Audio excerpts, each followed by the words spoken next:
Hello, everyone, and thank you for joining us for this Church Militant special production, Vilified, CM in the News. From that first New York Times hit piece all those years ago, all the way to last week's FBI dossier, we're going to cover it all for you right now. I'm Michael Voris, along with Brad Eli. Brad. Mike, that was quite the adventure. Leading us off early in the 2016 presidential election, Donald Trump wasn't doing so well. The tide began turning, however, with the so-called October surprise, when WikiLeaks dumped thousands of Hillary Clinton's campaign emails from the hacked email account of her campaign director, John Podesta, a fake Catholic. Among thousands of emails leaked to the public were several addressing Catholics. The fall of 2016, Church Militant was all over this developing story. It involved a 2012 email exchange between Sandy Newman of the Soros-funded Voices for Progress and Podesta, discussing how to fool Catholics into embracing artificial contraception.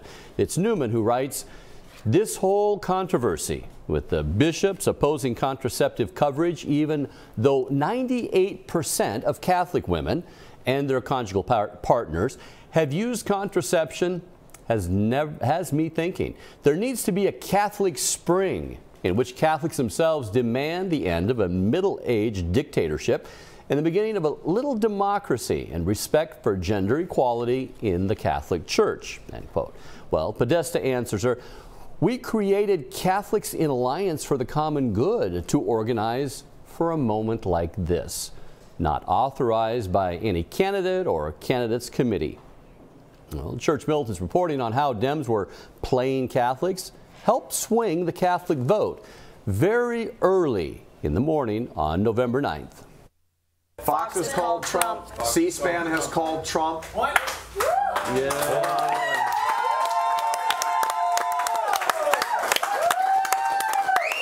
Put up the graphic. At home, all of you sitting at home, join in on your space. Here we go. All right.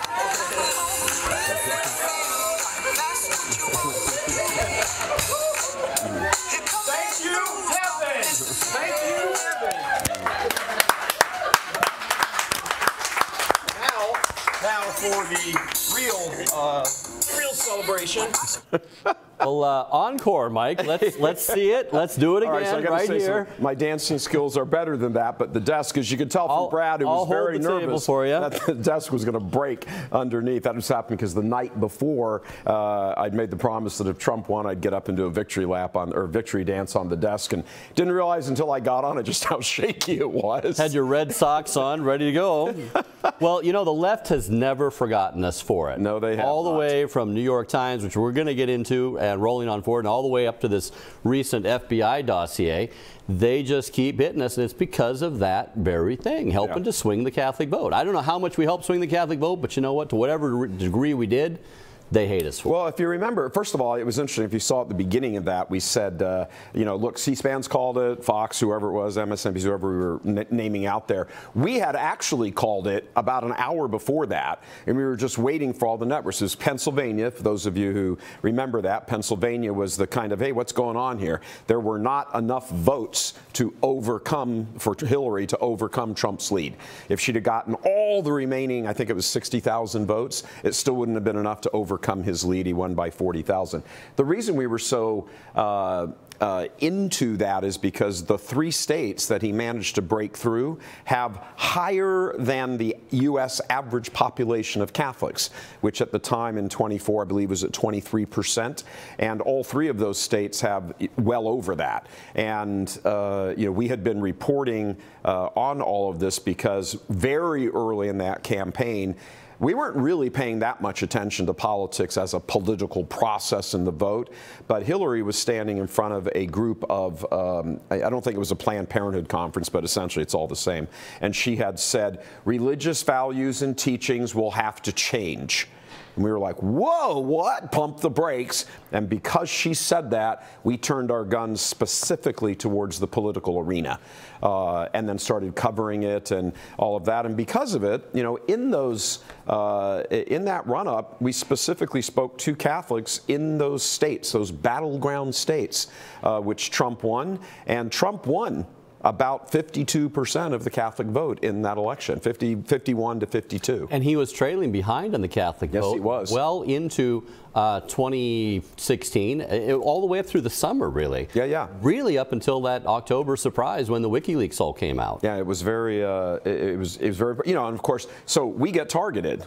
It's the whole point of this show. People are looking at us and going, hey, the secular media is looking at us and going, what's going on here? Who are these guys? Well, to accentuate that point right there, when we reported on the WikiLeaks, our little site back in the day crashed because we got so much traffic coming to it. That's right. We were talking about the that John Podesta email leak. There were a few other email leaks. We didn't show all of our emails in that series that were released, but it was clear that the Democrats, the Marxists, as I like to call them, because that's what they are, were targeting Catholics, targeting Catholic voters, trying to destabilize that because, since Kennedy, moving forward, you go from Kennedy, in 1960 to Roe v. Wade in 73. All of a sudden, Roe v. Wade splits the Catholic vote, and you've got roughly 50-50. And every single time, whoever wins the popular vote for the White House also has won a majority of the Catholic vote every single time.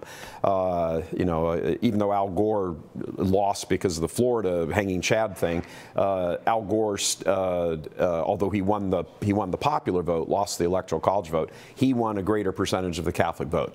That's the one instance where somebody didn't occupy the White House but did win the Electoral College vote, not the popular vote. But that was Trump. And those Podesta emails really had traction out there. There was one interview. I don't remember. You'll remember when I tell you the quote, the yelling from the crowd. The guy was being interviewed. Podesta was being interviewed, and I was on Fox or CNN, wherever. That's right. And someone said, "Podesta, I read your emails."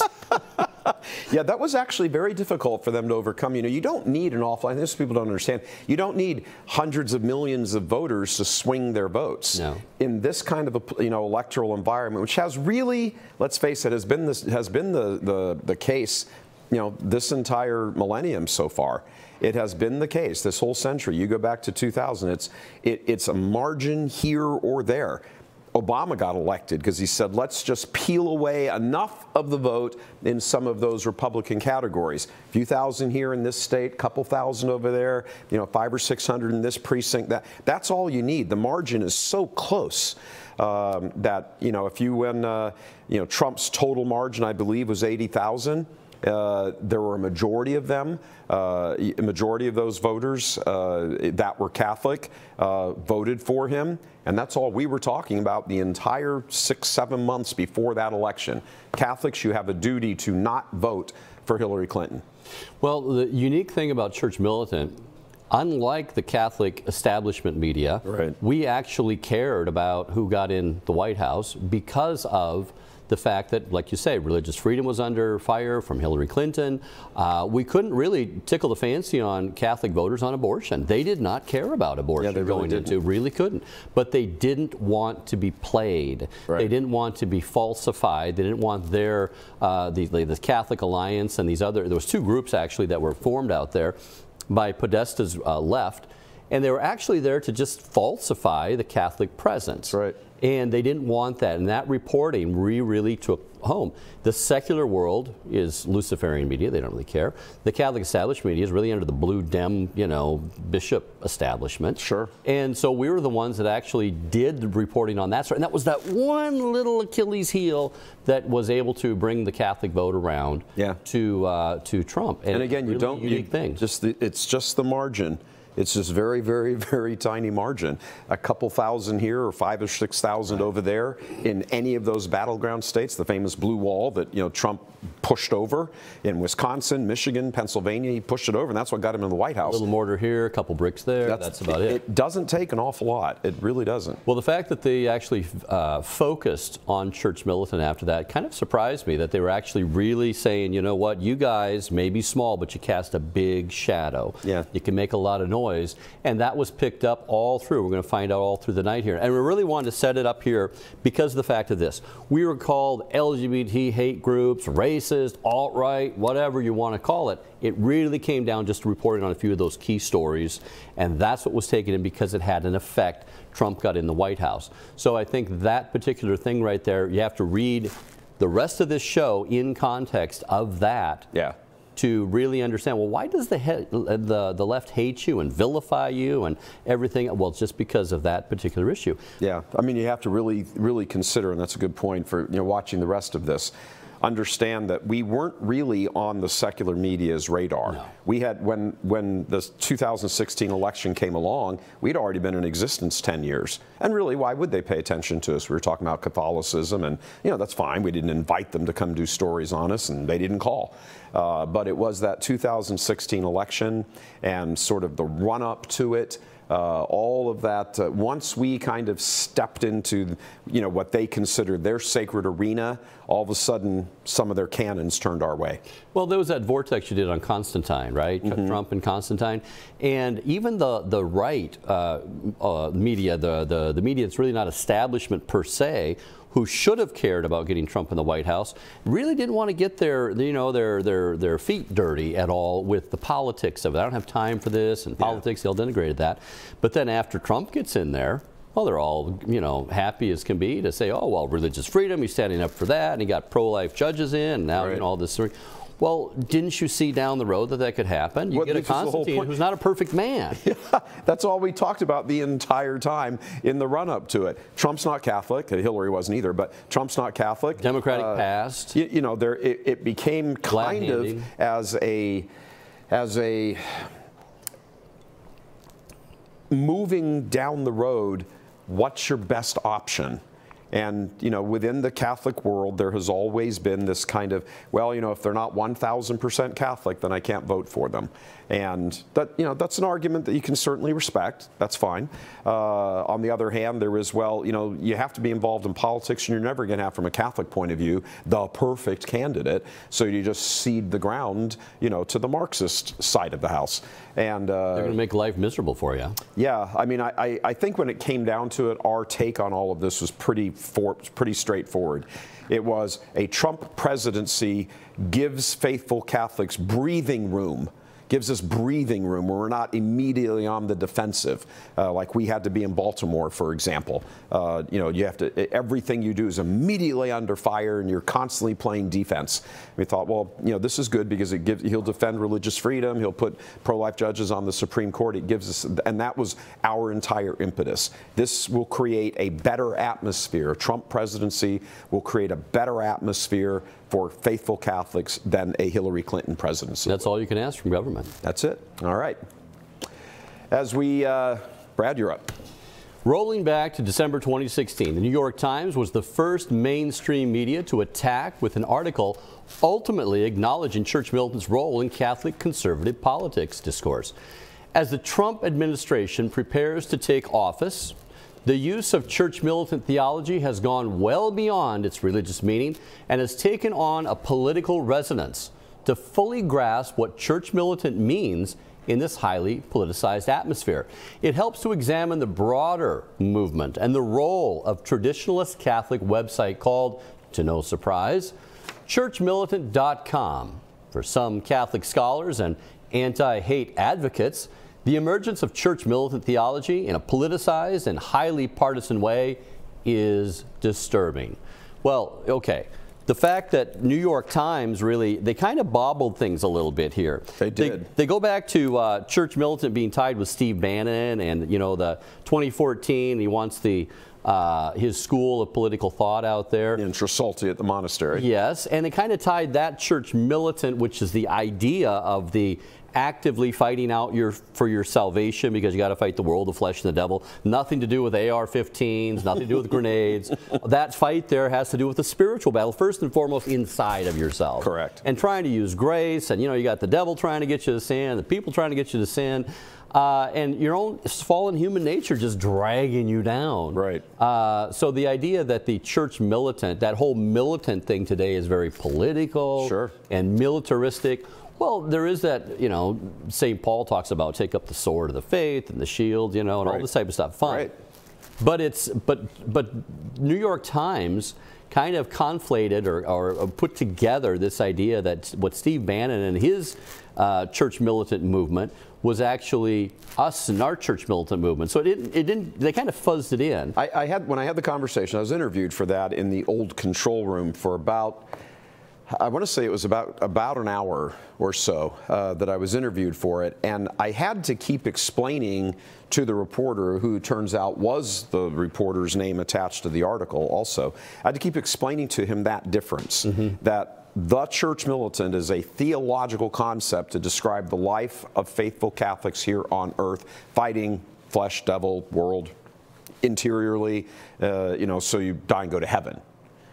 And he kept referencing back to Steve Bannon when Steve Bannon used the term church militant. And funny enough, Steve used it pretty much in that same sense, but he was saying, now let's apply it to, getting out here and in politics. And even then, Steve wasn't, advocating violence. He was just talking about, let's take the interior fight out into the world to the exterior also, and talk about politics and training and apologetics and getting involved in, helping change the culture, bring back Western civilization. And he just could not seem to get this through his head.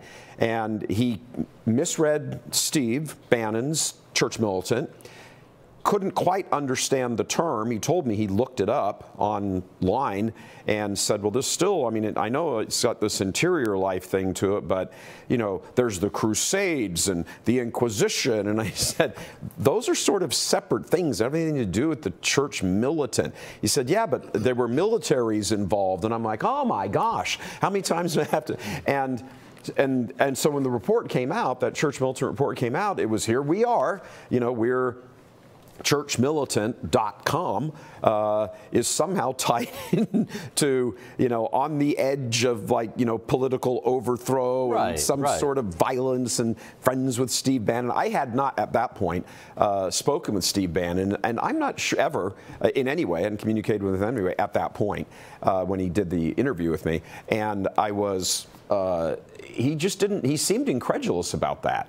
He said, he asked me like 3 times. So you never emailed, you've never talked, nothing? Isn't that strange that he would use the name of your organization? I said, it's not the name of our organization he's talking about. He's talking about the church militant, not churchmilitant.com. Right. And he said, are you sure of that? I'm like, yes, I'm sure of that. He's never talked to us at that point. The term existed for centuries upon centuries, not millennia, It was very, I have to say though, but look, when it comes to, if you're going to have somebody screw up an article or a data point, that certainly worked to our favor. Well, yeah, I just want to give a shout out to New York Times. Thank you for all the publicity. We appreciate it. Yeah, that's our marketing division right there, the New York Times. Did more than our own marketing division could ever do. Yeah, that's tremendous. It was very good. Yes, we got on the SPLC hate group list because of that. Southern Poverty Law Center. They all picked it up and ran with it. It's like, yes, thank you guys. Well, we would like to say too, another lens to keep in mind for the rest of the show here too, is that every time we enter into another one of these stories, it gets a lot more readers on our site, because all their readers and looking at us and saying, I used to be Catholic, or I have, leaning towards that, or whatever, or what I hear you guys saying really makes a lot of sense. Puts a lot more eyes on our site every single time you see an uptick. You can't help it. The fact that, oh yeah, the FBI memo came out, thanks, Yeah, Don't you guys ever learn to, There's something to be said for, you guys on the left sort of need to understand that you're publicity machines when you do this. There's no bad publicity, really. Yeah. It gives you an opportunity to explain yourself, the forum, gets more eyes on your site. It's a win-win. If they actually kicked in the door and kind of arrested us and dragged us, that'd be a great fundraising. Hopefully we get footage of it. Great fundraising tool. I'm backing you guys 100%. They don't have time to. I think a point that is worth noting here is that, and that first New York Times article and all of these subsequent ones, the ignorance when it comes to religion in general, but specifically Catholicism, really is a moment to stop, pump the brakes and realize just how not even uninformed, badly informed they are about things specifically Catholic. They don't get, and look, I don't understand, wouldn't expect that, I'm pretty sure the reporter that interviewed me was Jewish, but it doesn't matter if he's Jewish or Presbyterian or whatever. I'm not going to expect somebody who is not a Catholic raised in Catholicism to necessarily understand some finer details of Catholicism, then don't write your articles. Or go learn something. Or when you're talking to people who are experts in it, like Church Militant, why don't you do a little background research first? It's important to understand that when any of these articles come out in the secular media or the leftist Catholic media, they don't know theology. They don't. We were founded and still are an apostolate. We talk about theology. We also talk about the theology as it's applied out in the world, in politics and education and whatever, general culture. But you need to understand, everybody listening, you need to understand that when you go through these things, these guys are badly informed about Catholicism, not just ignorant, but badly informed. That's even worse. I think that's a big point right there, is called to mind. They're coming from a bias. They're coming from a filter that already has quite a bit of dialing in from the world out there, talking about the Crusades, talking about Galileo. These guys are anti-science, they're medieval. All this, everything that could possibly be labeled has already been done, and that's the filter that they're coming from. So when you're trying to talk with them and they're trying to run it through that filter, and do the calculations on that, they're like, this is static, it's not making sense, it's not adding up, basically. And that comes out in their articles. I mean, in my secular media days, they would never have published any of our stories, my stories or anything, where you just go say something about like the nation's water supply, for example. You're doing a story and you don't first go find out how all that works. Right. It's just kind of common sense. Times have changed. Flip the calendar, and 2017 saw no less than 7 major articles targeting Church Militant, all right after the New York Times, with the first 3 calling CM a media empire. Thank you very much. Thanks, guys. Guess we cast a pretty big shadow on the left's parade. The first strike came in February from the Detroit Free Press, which tried to explain, quote, how a right-wing Ferndale fringe group is building a multimedia empire. Just a few days later, USA Today got into the act. Multimedia empire. Right. Okay, guys, you're making us blush. All right, thank you. Then in May, The Atlantic released its missile. This ship is sinking, and everyone on this ship is going to die. But I have a lifeboat right here, and you don't have to go down with the ship. You can be saved. That's the good news. Media empire. Okay, that's us. That's media empire here. Building an empire. I love it. Does that make me the emperor? Now, yeah. Emperor Boris over his media empire. Emperor Vortex. Now, there was one thing just before we get on here. I wanted to bring this up. Why does the left hype us as an empire? Why do they see us so huge? It's got to be the shadow we cast. And you can take a small person and cast a very big shadow if the light is right. Correct. Okay? And the light happened to be right on the Podesta emails. That's just the way it went out. Yep. But this is another one. Joshua 23:10. I'll just throw this one out here. One of you shall chase 1,000 men of the enemies, because the Lord your God himself will fight for you as he has promised. And I think we see that happening, especially with the reprieve that we got during the 4 years of Trump's White House presidency. It was really a reprieve that we dodged a bullet. We had 4 more years to kind of get our feet on the ground a little bit, get the religious freedom thing fleshed out, get a couple judges at the Supreme Court level and all this. There was a lot of judges that were placed in those 4 years. Sure. I don't know the number. I should have the number off the top of my head. I've written on that. It was hundreds. Hundreds. That was the thing that, who's the old battle axe? I can never remember her name. She died. The Supreme Court Ruth Bader Ginsburg. I can never remember poor Ruth's name. Sorry. But Bader Ginsburg, she was the one that was lamenting what would happen if Trump got in there. Yeah. She said for the country, and she had to apologize for that. She said, I shouldn't be saying that out loud as a Supreme Court justice. Not that anybody didn't know it. But what she did say was that it will be decades of problems at the judicial level. It'll be 4 years of Trump presidency. It will be 4 years of trouble for this country. But it'll be decades after that for the judicial. And that's the type of thing that we have to deal with and thank him for in being in there. That was part of this shadow that they're looking at us and saying, wow, you guys really had an effect there. Yeah. And it was just an effect. And it was a small group. Just enough of Just like in the Old Testament, you'd hear, Gideon or whatever, 300 overcoming 100,000 people. Well, that's the type of thing that happened right there. And it was really a moment you have to, thank God for that we had a bit of a reprieve. Sure, and I think people need to understand, just so people are clear, we're not blowing our own horn on this. We're just saying this is, for some reason, all of a sudden, right in the heat of that campaign, the secular media's eye turned to us and started ripping and blasting and tearing away at us. And why was that? Because there were really no other Catholic outfits just sort of calling it like it is and saying, and we were speaking, encouraging Catholics, get out and vote, do the right thing here, understand, it's the Supreme Court justices, it's all of this. And it's again, like we said in the earlier segment, this is giving us a breathing room. Again, the clarion call was that comment, and from what I understand, after having gone back and researched it some time ago, I don't remember the specifics of it now, it was a few years back, but that line where Hillary said, your religious values and teachings will have to change, that was actually a throwaway line. It wasn't in her script. So she just blurted that out. I mean, every now and then the mask comes down. And you see everything for what it was. And I just happened to be watching that. I mean, I don't sit around and watch Hillary's speeches, as a favorite pastime. I just happened to be watching that, and I saw 1 minute of it, and it was in that 1 minute that she threw that throwaway line in there. And you remember, I came to everybody and said, "Hey guys, we need to consider this right now." And we all kind of said, "Yep, this would do. Let's start thinking more about politics." Voris, you did politics like the back of your hand when you were in news. We need to do this sort of thing, and we did. And interestingly enough, while lots of Catholic apostolates, I suppose you would say, or just Catholic types who, many of whom weren't even on the internet back then, were saying, "Yeah, boy, this will be bad if Hillary wins," and all that. We were formally, on stage saying, this cannot happen. If that happens, it's going to be game over. Yeah, I mean, think about right now. Had Trump not won in 2016 and Hillary had, imagine where we'd be right now.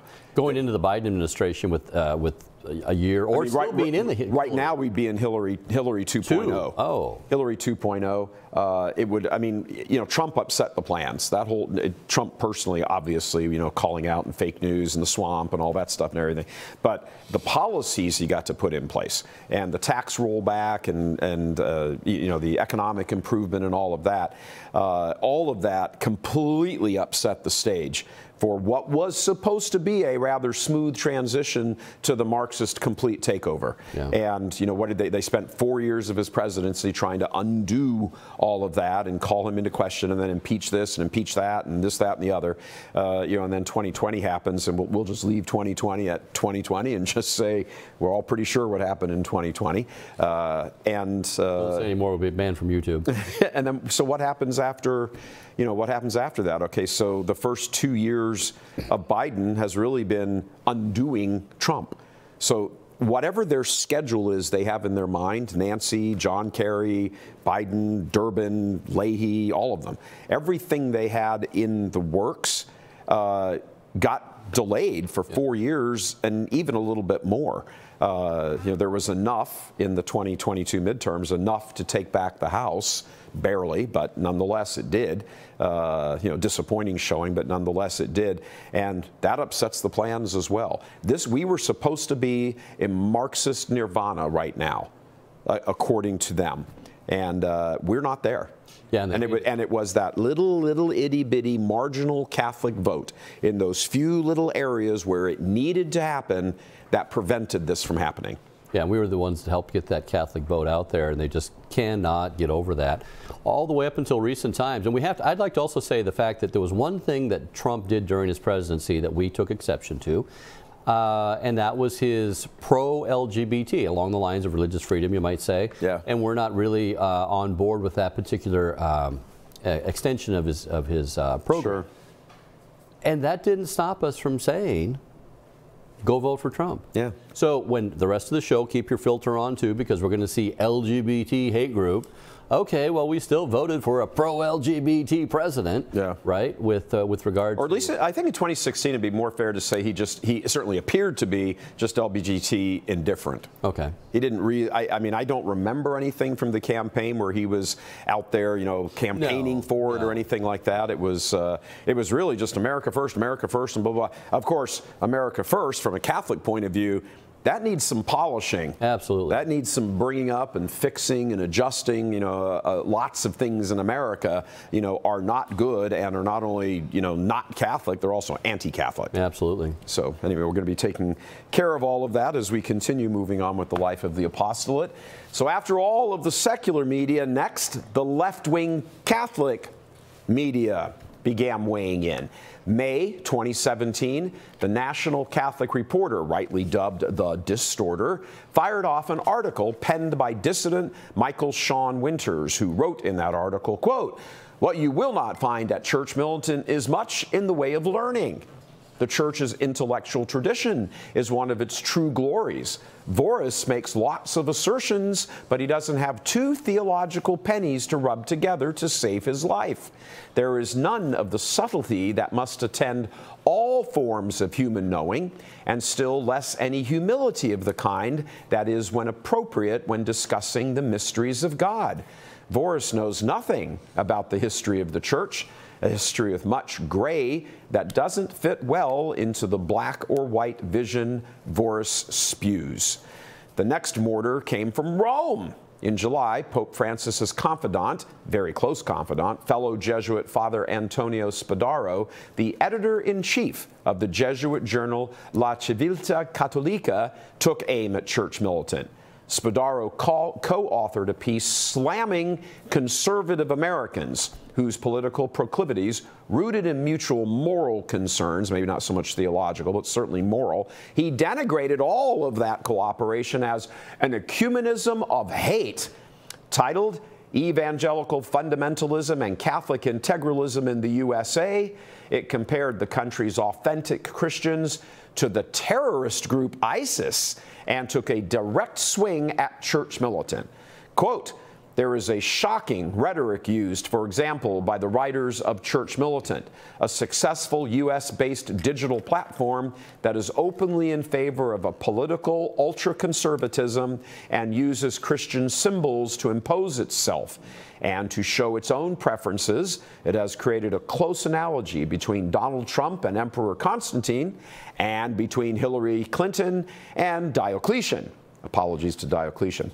The American elections in this perspective were seen as a spiritual war. So he must have saw the Vortex on the, he must have been tuned into that. I think it's important to note that at that point, and still, James Martin was on that whole communications liaison world at the Vatican. The stuff. So I highly doubt that Father Antonio Spadaro is sitting there watching the Vortex every day. I was hoping you should. Father, you should really. You'd learn a thing or two. I did want to call out, there was a few lines in there. Spadaro's praise, his praise, successful U.S.-based digital platform. Fair enough. Openly in favor of political ultra-conservatism? Okay, check. Well, you know, got AOC on the left. Of course you're going to be ultra-right there. The American elections were seen as a spiritual war. You bet. So the question to Spadaro, why can't conservatives from various denominations, you know, rally around shared moral concerns? Sure. What's the problem? I mean, interesting to note, coming from a priest, a Catholic priest, at least nominally so, you know, Jesuit who should be supporting Catholic teaching and tradition, the very fact that, you know, what are these Protestants who are, you know, the conservative evangelicals and fundamentalists rallying, kind of the Jerry Falwell moral majority, you know, next generation, they're rallying around what are essentially points of morality with Catholic teaching. You know, maybe not all of them. Certainly, we'd hope to expand that. They're not, you know, that concerned really about divorce and remarriage and contraception, but abortion, you know, family life, all these sorts of things. When Catholics can have shared values with other people in the political realm, who, by the way, Father, are cheering on Catholic teaching and taking it as their own, why wouldn't you be supporting of that? Why wouldn't we be supporting of that? And the fact that he just completely doesn't even touch it is like, I read that when I remember him, I was like, well, this is interesting. Why would he call this an ecumenism of hate? I really, of all the articles from 2017, right after, you know, the New York Times, all the way up until this recent FBI dossier, this article from Spadaro has disturbed me more than any of the others. The depth to which he will go there and twist things around. And actually say that, you guys shouldn't be, ultra, or not the ultra, but the fundamentalist Protestants who care about morality and the Catholics who actually still care about morality get together and say we're going to vote for a candidate who cares about morality, religious freedom, 10 Commandments type of thing. That really, I mean, of all the articles, by far, hands down, that was that one stuck right in our craw. That really was disturbing that he would go there. That's at the top. He's an advisor, a confidant, I should say, to Pope Francis. Well, and interesting, I don't know, again, as I said earlier, I don't know if Father Spadaro sits there and watches Vortex every day, but we do have it on very, let's just say, good sources that somebody's in the Vatican Secretary of State office does. They watch Vortex every day. And as find out who's the guy that needs to call back to the Vatican. It's interesting, and that publication, La Civiltà Cattolica, that is personally reviewed. The entire publication is personally reviewed by the Vatican Secretary of State, every single issue. And that makes it even all the more disturbing. Yeah. Dude, who's doing the theology on this? Yeah, and more so, remember that I believe it was the next year, a number of months later, as we discussed in a Vortex earlier, Pope Francis was in Africa visiting with Jesuit seminarians, and I don't remember why it came up, but he directed them to go read that article. Read that article specifically. That was from the mouth of Pope Francis. Is that something? So you're like, wow, this is interesting. Why would the Vatican be targeting directly, indirectly, directly naming us, but then all the people who are putting their seal of approval on it, an article in which we essentially are the only named Catholic in the whole rest of that thing was about Protestants and evangelicals and fundamentalists and the political process, and Donald Trump shouldn't be viewed as like faithful to Catholic teaching and all that stuff. But we're singled out, and all of a sudden the Pope is pointing to that article. Spadaro wrote it, who is a confidant of the Pope, very close confidant. The Vatican Secretary of State approves it. Really strange stuff. Yeah, it's very. I know why he spoke to the Africans that way, though, because I think they, more than any other group of countries, if you will interiorize the Catholic faith in their laws. Sure. They have anti-homosexual, pro-public life laws there, and anti-contraception and all these type of things. They actually put the morality into the laws. Yeah, they do. More than any other, the whole continent. You can't speak for every country in the continent, but a good majority of those countries actually do interiorize at least the principles of the 10 Commandments and follow that through into their law. And that's where he's actually trying to say you don't. St. Thomas Aquinas had whole treatises on politics. And it goes back to Aristotle, back in the Greeks. I mean, the common sense thinkers say politics is a way of which you allow a country's populace to have the opportunity to grow in virtue. Absolutely. If you're a good government, all you're point. going to accomplish is allow the people, as you say, the breathing room, the freedom, to grow in virtue and to nurture that with your laws, to give them that ability. And instead of legislating against that every single turn of the hat, especially with this transgender stuff, a kid the age of 12 now can have his gender legally switched in Spain. They just passed a new law. Catholic Spain. Yeah, Catholic small c. Right. So it's amazing out there, that article, and that really disturbed me. I don't know how something like that can be defended from a Vatican position, or who, but you can shoot holes through it all day long with regard to the bad theology in there. So yeah, there was also, remember, at the same time present there was who was the American, but in Canada all the time, priest who got busted on plagiarism.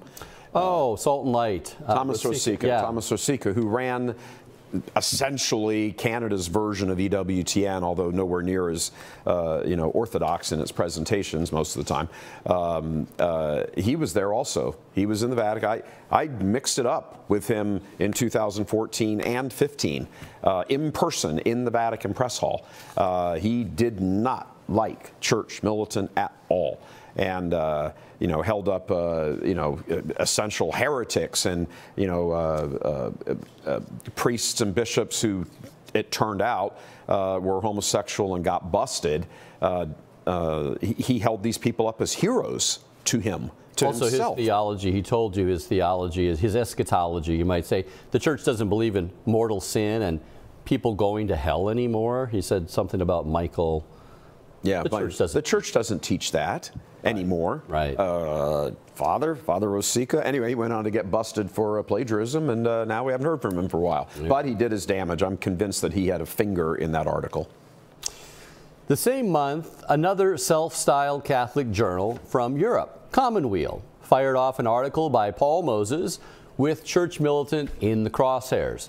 The people at Church Militant consider themselves journalists bearing witness to the truth. Lonely gumshoes exposing corruption in the church. Oh, fair enough. But Church Militant dishonors the term investigative reporting with stories based on a propagandistic arrangement of facts and reliance on uncorroborated anonymous sources who are allowed to vent unchallenged even though they clearly have an axe to grind.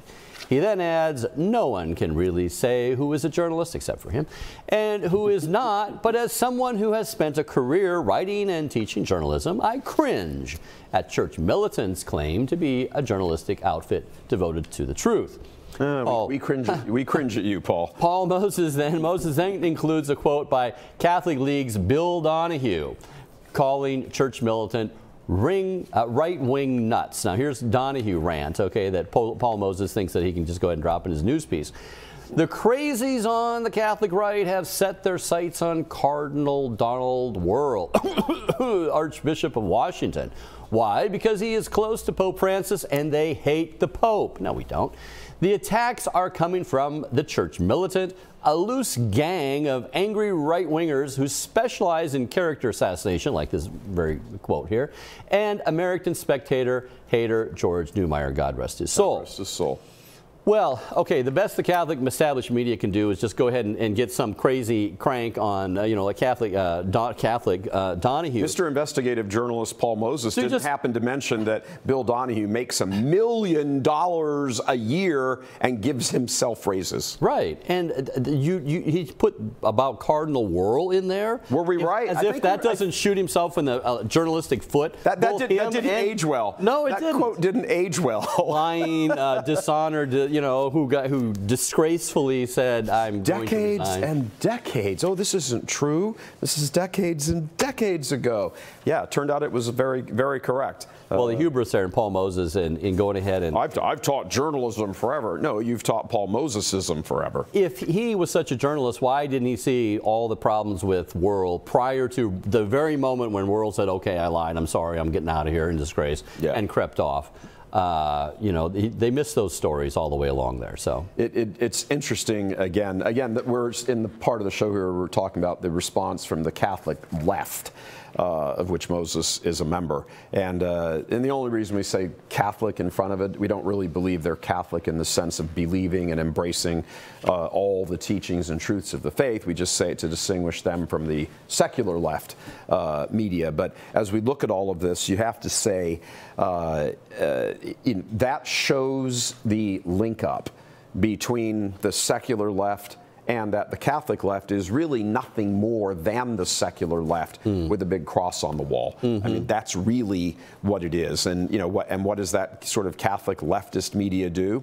Well, they'll go after the bishops a little bit when it comes to something, but because the bishops are always pushing the Democratic Party agenda of, you know, social justice, which, by the way, the term social justice is not a Catholic word. It's social teaching. Social justice is a co-opting of Catholic social teaching to turn it into, you know, just a matter of justice. You know, truth is the most important thing. Truth is directly linked to charity. Justice comes along. You know, truth is Jesus Christ. Charity is a supernatural virtue. Justice is sort of down the list of virtues to be a cardinal virtue. But it's at the service of truth and charity. And these guys never seem, it's like the only thing that matters is just got to make sure everybody's, you know, fix climate change and make sure everybody pays taxes. And they're using Catholic teaching to create and foster a political agenda, which is really funny when you think about that's what we were accused of doing and by Spadaro and other Catholic leftist journalists. But guys, we're honest about it. That is exactly what we are doing. We're saying Catholic truth should dominate a culture. Period. It doesn't mean you should be executed if you're not a Catholic or, you know, held at the sword and, you know, forced to convert. That's not what we're saying. But the Catholic teaching is based on natural law truths. Well, most of it. Some of it's obviously divine revelation, but these natural laws, like, you know, is what you know, Supreme Court Justice Clarence Thomas talks about. You know, we need to you know, order a society around the truths of natural law. That's a Catholic position.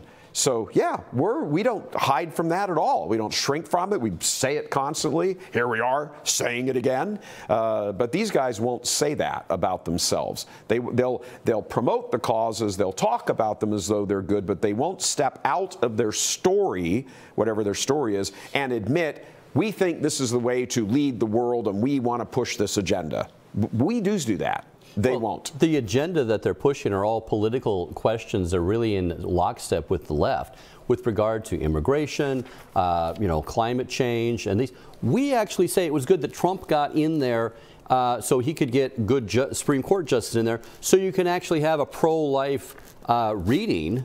Not that they would say, well, I'm pro-life and I read it this way, but an actual honest, fundamental approach to the reading of the Constitution that would render an outcome that would be pleasing to the pro-life movement. That's pro-life is a matter of Fifth Commandment, thou shalt not kill. Sure. That's not just an agenda to say, well, I would like to get my guy in there so he'll open the borders up. Right. I would like my guy in there so he'll pass climate change or send all the jobs to China, Beijing Biden. Or use Catholic Charities to be a travel service and collect hundreds of millions of dollars every year from taxpayer services, shipping illegal immigrants all over the country. To me, that's a political agenda. That's a political agenda. We're talking a ever-present, ever-new set of 10 commandments that are at play no matter what country. And what's exposed by that is when you have shifted your arena to simply politics and you have aligned yourself politically with people who are opposed to natural law truths, you are now creating a political cover for sin to step forward and take the lead in the culture. And that's what we've seen. And that's what you have at the top up there, you know, when you get Spadaro writing and then the Secretary of State actually approving it and the Pope actually promoting it. That type of theology is kind of is out there. It's naked as far as a political agenda goes, and it's kind of scary. And still in 2017, secular leftists dropped the term right-wing and picked up alt-right as the label of choice when attacking Church Militant. Vice News. Here is the first of 2 attempts by Vice News to shame Church Militant into silence. And the battles continued into 2018. Look at ultra-Orthodox Catholic propaganda pushes anti-LGBT agenda. Well, you guys pushed the agenda, so okay. Anyway, but Church Militant then got designated as espousing a hatred for so-called anti-LGBT agenda by the widely discredited Southern Poverty Law Center, which listed CM as a hate group. That is, again, what are we talking about? We're talking about a moral choice. This is not a question of politics. Ultimately, it's a question of, I mean, there's their map right there. That's the Southern Poverty Law Center. Important to note that all of this, you know, publicity, if you want to call it that, spilled over into the political realm. The Attorney General of Michigan, Dana Nessel, actually, based on that Southern Poverty Law Center list, there were 7 groups, including us, named by SPLC in Michigan. one of the very first things she did when she came to office was set up like a little adjunct, I don't know, wing or unit to investigate the hate groups in Michigan, and they opened up an investigation on us. We went straight to our good friends at Thomas More Law Center, and Dana Nestles happens to be in a same-sex relationship. Yes, of course. Okay. So, we're a hate group, and, this designation of hate, remember, this all started back in Obama. You're a racist if you're like, well, I don't like his tax policy. Because you're a racist! No, I don't like his tax policy. I don't care if he's black, purple, green, or whatever. It's a stupid tax policy. Right. Or the climate change thing is ridiculous. Racist! Well, this is the thing, too. If they are very good at, and they're very good at it because the right lets them get away with it. They immediately go on the defensive. How many talk shows have we seen and all these various news things where it goes, you're a racist. I'm not a racist. And the whole discussion becomes about racism. Tell them to shut up. I'm not a racist. I think your plan is stupid. That's it. If somebody who is not a white Christian male cuts me off in traffic and I blow the horn at them, I'm not blowing the horn at them because they're Hispanic. I'm blowing the horn at them because they drive stupid. Right. And that's the point here. So this whole hate group thing is a way to completely turn off discussion about the topic at hand, immediately label you, and create another issue which doesn't really exist. We don't hate people we don't hate anybody, but in this particular world here, it was about LGBT. We don't hate people who have same-sex attractions. So if we write an article against contraception and say Catholic couples who are contracepting, does that mean we hate Catholic couples? If we write, by the way, we write those articles. We do.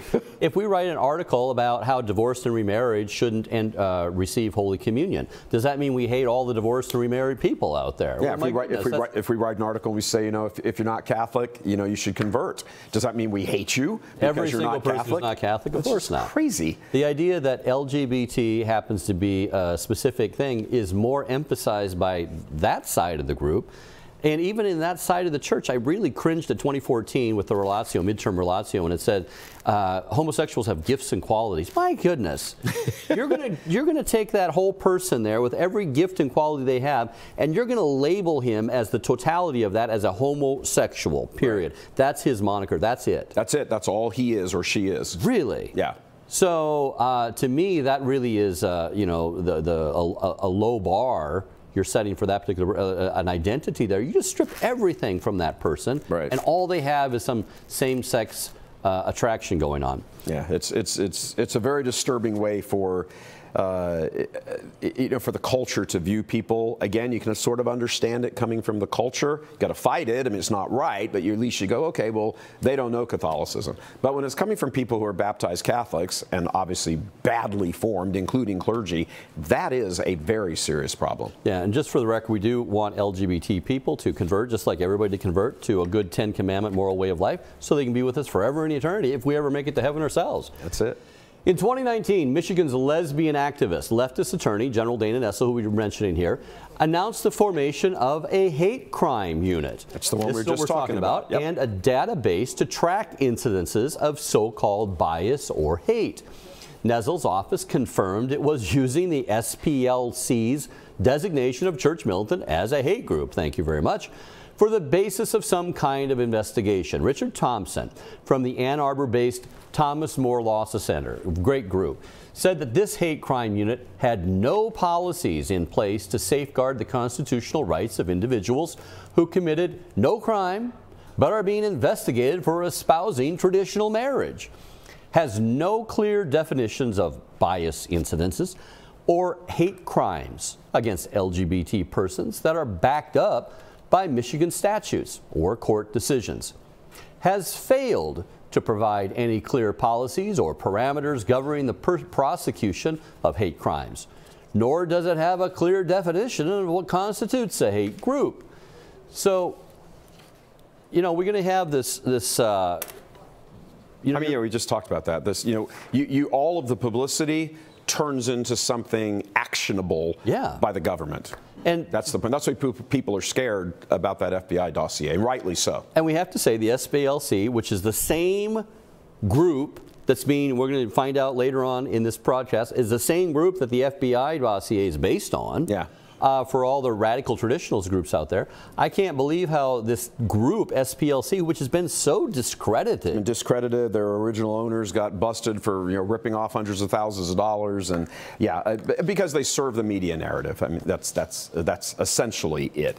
Then of course there was the concerted effort in 2021 by leftists at the city of Baltimore, in Maryland, of course. And what did they do? Well, we were putting on the rally, Bishops is Enough, the Bishops Enough is Enough rally. And what did they wind up doing? Well, they tried to block the rally. And they did more than try to block it. They almost did block the rally. We had to go to court, spend close to, in total revenue lost as well as legal bills, close to $400,000. And the media, of course, got in. And I do have to say that for the most part, the media was somewhat fair in this, certainly more fair than any of the other coverage we've received. Well, we were such the underdog in the whole thing. Yeah, I mean, you see this here, that Baltimore City sued after blocking conservative Catholic groups' location for rally featuring Steve Bannon. Milo out of concerns over violence. Of the judge, 72-year-old woman from Brooklyn, tore them apart for this. But again, not before we had to spend hundreds of thousands of dollars just to exercise our constitutional rights. Here's another one. Judge orders Baltimore to allow protest by church militant at Bishop's meeting. They originally interfered with this back in August. We didn't get that ruling, that one right there that you just saw, until about a week before. I think it was 5 days before or 6 days before. I might be off a little bit of my timeline, but there was hardly any time to recover from it. We had, when they interfered with our contract with that the pavilion where we were having it, we had 2,200 attendees. The whole place only held 3,000. We had 2,200 attendees already signed up. That's it right there, that little place. That was Michelle Malcolm was there. It was great. We only had about half the turnout because this went on for months, and people were saying, should I go? Should I not? Should I book a plane? Should I not? Should I get a hotel? Should I not?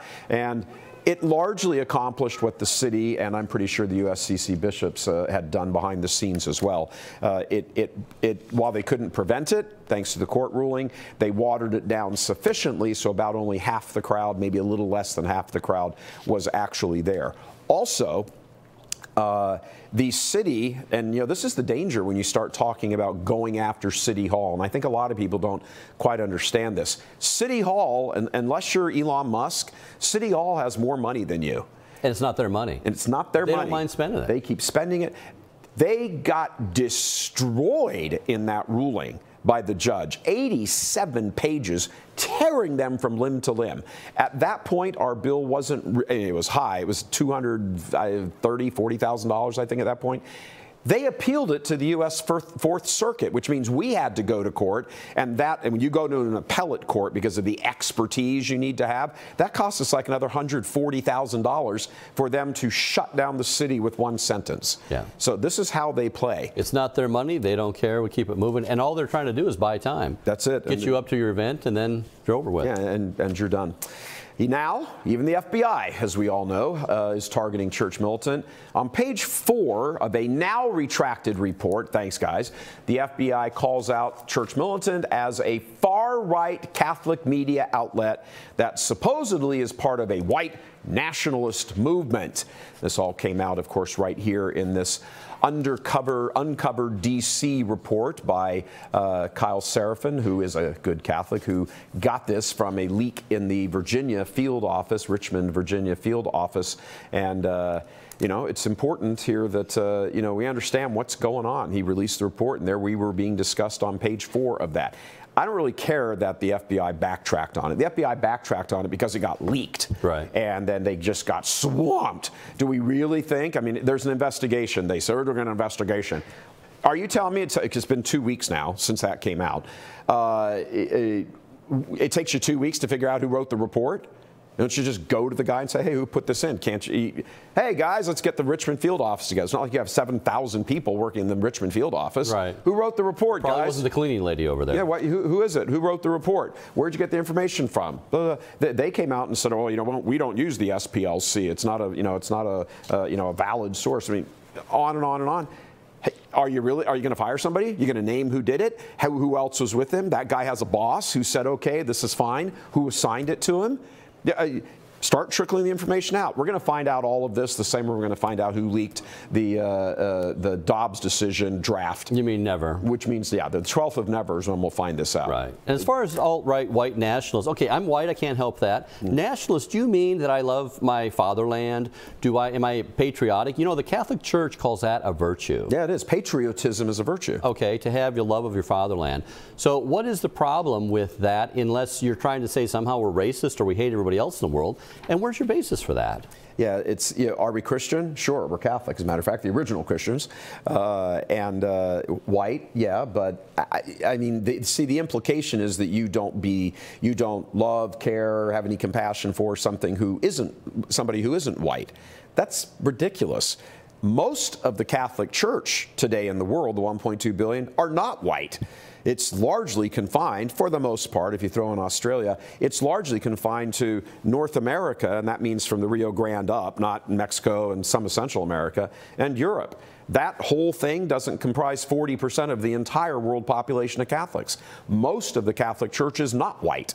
So the idea that somehow we're Catholic and, hate people who aren't white, well, first of all, we'd have to start off hating 60% of Catholics before we've moved on to any other race. It's pathetic. But, we wanted to put this show together, folks, to let you sort of see where things are, how they evolved. We've been in this fight now going on 7 years. Thank you, New York Times, for your goofy article that, really sort of got the ball rolling on this. That proves once again that God can write straight with crooked lines. So as we wrap up here, we'd invite all of you to please join us in our closing prayer that we use just about the end of every production, the Salve Regina. In the name of the Father, and of the Son, and of the Holy Spirit. Amen. Salve Regina, Mater Misericordiae, vita dulcedo et spes nostra salve. Ad te clamamus exules filiae Eve. Ad te suspiramus gementes et flentes in hac lacrimarum vale. Ei ergo advocata nostra, illos tuos misericordes oculos ad nos converte, et Iesum benedictum fructum ventris tui, nobis post hoc exilium ostende. O clemens, O pia, O dulcis Virgo Maria. Amen. In the name of the Father, and of the Son, and of the Holy Spirit. Amen. Amen. Thank you very much for joining us. Please tell your friends about this program and sort of let them see how things develop. We're very big on history here. And just before we leave, we want to give a shout out to our marketing guys to say, this graphic on our back wall, take a wide shot if you can, guys. This thing rocks. Great job, guys. That's it for us here right now. All of us keep Church Militant and all of our work in your prayers. We will see you soon. God love you.